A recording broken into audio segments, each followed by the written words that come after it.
komoditas tersebut. Contohnya ada logo, font color, palet, dan desain kemasan. Yang ketiga itu ada brand value. Nah, setiap brand pasti punya nilai, prinsip, visi, dan misi yang berbeda-beda. Produk atau jasa berkualitas saja terkadang tidak cukup. Konsumen juga mencari brand yang bisa menambahkan nilai pada apa yang ditawarkan. Yang keempat yaitu ada brand promise, yaitu lanjutan dari value dan telah dibangun, yaitu cara bagaimana kamu mengkomunikasikannya pada kelompok. Kelayakan.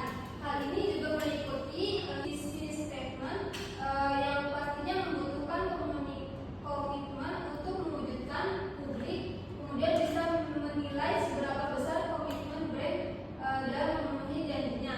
Yang keempat yaitu brand targeting, yaitu elemen yang satu ini kamu perlu menentukan segmentasi pasar seperti apa yang akan kamu incar.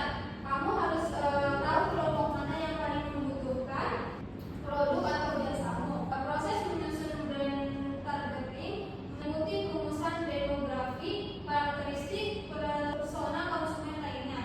Yang terakhir yaitu brand positioning, yaitu setelah mengidentifikasi target pasar, kamu pasti akan menyadari bahwa yang menawarkan barang dan jasa serupa tidak hanya kamu saja, tapi ada banyak kompetitor lainnya. Nilai yang dinamakan brand positioning yaitu strategi yang kamu jalankan untuk menunjukkan pada publik apa yang membedakan kompetitor. Selanjutnya yaitu ada tujuan branding.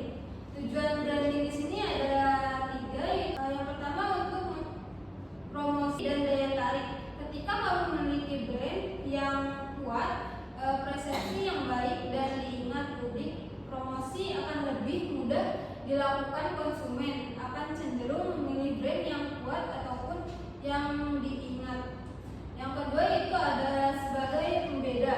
Nah, karena brand adalah identitas, bisa dijadikan pembeda pada suatu publik dengan produk yang sejenis lainnya. Oleh karena itu, dengan adanya brand, konsumen dapat memilih produk mana yang akan dibeli atau dikonsumsi. Yang ketiga yaitu ada pengendali pasar, yaitu hampir semua konsumen pasti memilih suatu brand yang sudah established atau dikenal secara luas. Jadi brand yang kuat tentunya bisa mengendalikan pasar karena konsumen cenderung memilih brand yang sudah dikenalinya. Selanjutnya itu ada jenis brand. Yang pertama adalah personal branding, itu upaya yang dilakukan oleh individu dalam membentuk citra yang menggambarkan suatu keunikan dirimu.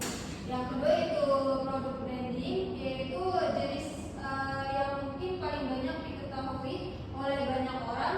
Perusahaan yang sedang berusaha menyampaikan pesan positif mengenai produk berarti sedang melakukan produk branding. Yang ketiga itu ada service branding, yaitu lebih fokus pada layanan yang kamu tawarkan pada calon konsumen. Tantangannya cukup sulit karena tidak seperti produk branding, pelayanannya